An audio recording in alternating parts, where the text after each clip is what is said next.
जय मसीह की प्रिय विश्वासी भाई एवं बहन, प्रभु यीशु का हम धन्यवाद करें एक और आनंद से प्रभु की उपस्थिति सामर्थ से भरे हुए आज के दिन के लिए हमारा प्रभु हमारा परमेश्वर प्रतिदिन हमारे जीवन से अपनी महिमा लेना चाहता है। जिस तरह वो हमारे जीवन को अपनी आशीष से भरना चाहता है, ये भी चाहता है कि हम उसकी आज्ञाओं पर चलें, परमेश्वर के वचन को अपने जीवन में पहला स्थान दें और परमेश्वर के वचन को किसी भी रीति से तुच्छ न जाने। आज जो वचन मैं आपके सामने मनन के लिए रख रहा हूँ, वो हमें यही शिक्षा देता है कि हम परमेश्वर के भवन को, उसकी शिक्षाओं को और उसके अनुष्ठानों को तुच्छ न जाने। पहला कुरिन्थियों 11 अध्याय और 22 पद। क्या खाने पीने के लिए तुम्हारे घर नहीं, या परमेश्वर की कलीसिया को तुच्छ जानते हो, और जिनके पास नहीं उन्हें लज्जित करते हो। मैं तुमसे क्या कहूँ? क्या इस बात में तुम्हारी प्रशंसा करूँ? नहीं, मैं प्रशंसा नहीं करता। किस बात की? ये प्रभु भोज के समय कैसे हालात कलीसिया में हो जाते थे। कुछ लोग जो ज़्यादा पैसे वाले हैं, कुछ लोग जो ज़्यादा प्रभाव रखते हैं, कुछ लोग शायद जिनकी ज़्यादा बनती है, चलती है, कलीसिया में कुछ बड़े पद वाले हैं, वो प्रभु भोज को इस तरह खा लेते हैं, ख़त्म कर देते हैं, और बेचारे जो गरीब या गुलाम उससे आए हुए भाई हैं, उनके लिए कुछ भी नहीं बचाते हैं, कुछ भी नहीं छोड़ते हैं। प्रभु भोज इस तरह थोड़ी लिया जाता है, एक बहुत थोड़ी मात्रा में उसे लिए, लेकिन ये ऐसे टूट पड़ते हैं जैसे मान लो ये इनका लंच हो, ये इसका खाना हो, मेन कोर्स हो। इस तरह से व्यवहार करने लगते थे। और दूसरी बात, ये एक दूसरे के लिए रुकते नहीं थे। प्रभु भोज में जैसे मैंने जब से लेना आरंभ किया है, मैं जानता हूँ सब भाई बहन एक साथ रोटी दाखरस में शामिल होते हैं, कोई आगे पीछे नहीं लेता। हालांकि आगे लेने में, पीछे लेने में या एक साथ लेने में कोई नई धार्मिकता पैदा नहीं हो जाती है, हम एक एक करके भी ले सकते हैं। इसमें यही ख्याल लिया जाता है, एकता का भाव, आपस में एक दूसरे की ख्याल रखने का भाव रखा जाता है कि हम सब एक हैं और एक साथ ले सकते हैं। देखिए, जहाँ बड़ी कॉन्ग्रीगेशन से हज़ारों की संख्या में होता है, वहाँ संभव नहीं हो पाता है एक साथ, तो ग्रुप में भी लोग आकर के लेते हैं। वजह से मैंने कहा इससे कोई फ़र्क नहीं पड़ता। लेकिन बात यह है कि इसमें भी लोग परमेश्वर की कलीसिया को तुच्छ जानते हैं। जैसे लिखा है, या परमेश्वर की कलीसिया को तुच्छ जानते हो। कितनी ऐसी और बातें हैं जिनमें हम परमेश्वर की कलीसिया को तुच्छ जानते हैं।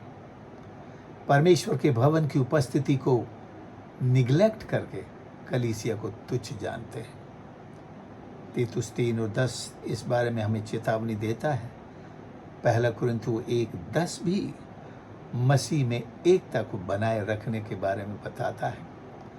जब हम प्रभु की आराधना में आने से इनकार करते हैं, महत्व नहीं देते हैं, कम आंकते हैं, प्रभु की कलीसिया को तुच्छ जानते हैं।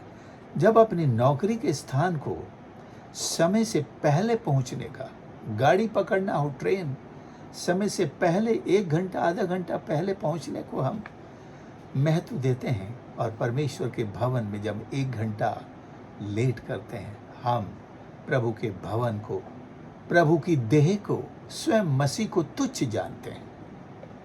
हमें होश में आना होगा।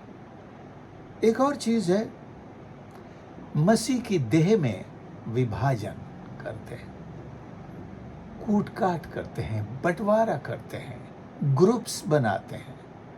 लोगों के साथ मिल करके हम कुछ लोगों की बुराई करते हैं, गॉसिप्स करते हैं। ये मसीह की कलीसिया को तुच्छ जानना है, और मसीह की कलीसिया को व्यक्तिगत लाभ के लिए इस्तेमाल करना।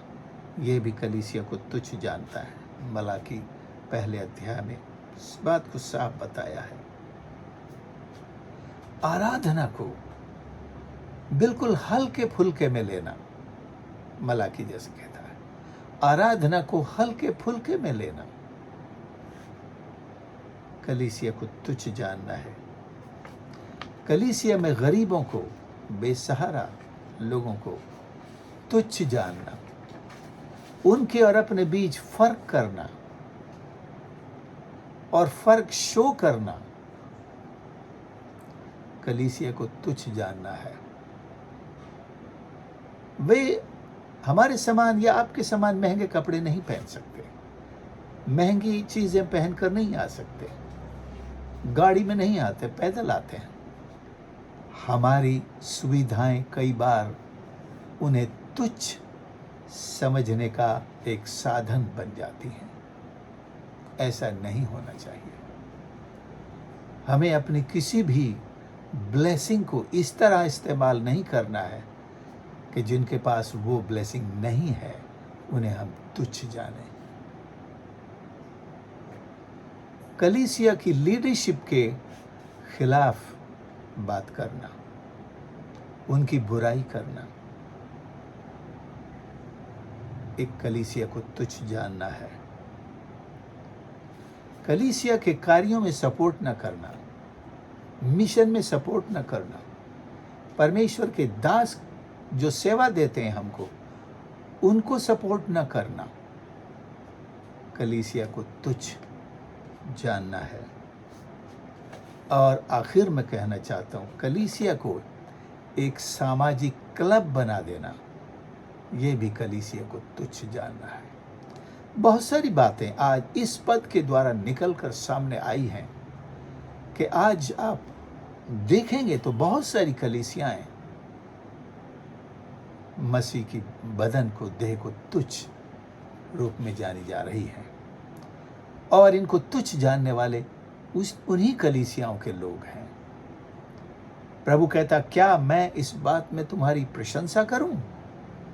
मैं प्रशंसा नहीं करता, मैं भी प्रशंसा नहीं करता, भले इसमें आप और मैं क्यों न शामिल हूं। ये बात काबिल तारीफ नहीं है, प्रशंसा की योग्य नहीं है। हमें तौबा करना होगा, परमेश्वर के सामने अपने आप को दीन और नम्र करना होगा। बहुत सारी बातों में हमने भी परमेश्वर की कलीसिया को तुच्छ जाना है और इसका दुगना सम्मान होना चाहिए। परमेश्वर की कलीसिया का सम्मान दुगना होना चाहिए हमारे दिलों में, तभी दुनिया इसका सम्मान करेगी। जब हम लोग ही कलीसिया का सम्मान नहीं करेंगे, विश्वासी नहीं करेंगे, प्रभु के भक्तगण, दासगण नहीं करेंगे, तो हम दुनिया से क्या चिल्लाकर कहेंगे, ये प्रभु का भवन है, तुम्हें डर होना चाहिए, इसे मत छुओ, इसके खिलाफ मत बोलो। क्या फर्क है उनमें और हम में? हम भी तो वही कर रहे हैं। इसलिए हमें कलीसिया को सबसे पहले आज तौबा करने की आवश्यकता है कि हम परमेश्वर के भवन के साथ जैसा व्यवहार कर रहे हैं उससे बाज आएं, प्रभु की देह को ठीक से पहचानें और उसका आदर करें। प्रभु का आदर होगा। आइए हम प्रार्थना करें। प्यारे प्रभु, हमको क्षमा कर, अनेक बार हमने आपकी कलीसिया को आदर नहीं दिया है प्रभु जी। अनेक बार प्रभु जी ऐसे लोगों के साथ मिलकर, ऐसी परिस्थितियों को शिकार होकर जो शैतान के द्वारा लाई जाती हैं, हम आपकी कलीसिया को तुच्छ जानते हैं। आपकी कलीसिया में हम प्रभु आराधना के दिन समय पर ना पहुंचकर, आराधना में पहुंचकर भी उसमें ध्यान न देकर, अपना मन अपने सच्चाई और आत्मा से आराधना ना करके उसे तुच्छ जानते हैं। आपके वचन को भी आपके भवन में नहीं लेकर आते हैं। हमने बहुत सारी बातों में आपकी कलीसिया को, आपकी पवित्र आराधना को तुच्छ जाना है। हम तौबा करते हैं, हमारी सहायता कर प्रभु कि हम आज से कलीसिया की इज्जत करें, सम्मान करें, आपकी आराधना का सम्मान करें, आपकी उपस्थिति का सम्मान करें, आपके वचन का सम्मान करें, आपकी महिमा करें। हम सबको आशीष कर प्रभु, हर एक सुनने वाले को आशीष कर। यदि उनमें से जो आज इस बात के लिए तौबा कर रहे हैं, महसूस किया जिन्होंने, उन्हें भी क्षमा कर, हाथ बढ़ाकर आशीष कर कि आज से हम आत्मा सच्चाई से, आदर से, दुगने आदर से आपकी कलीसिया के साथ आपकी स्तुति आराधना करें। धन्यवाद के साथ प्रार्थना प्रभु यीशु के नाम से मांगते हैं, आमीन। प्रभु आप सबको आशीष करे। आपने इस संदेश को सुना है, ज़रूर इसे दूसरों के साथ भी शेयर करें, और हमारे चैनल पर और भी संदेश अपलोडेड हैं, उन्हें भी आप सुने, दूसरों के साथ शेयर करें और इस चैनल के लिए प्रार्थना करें। God bless you.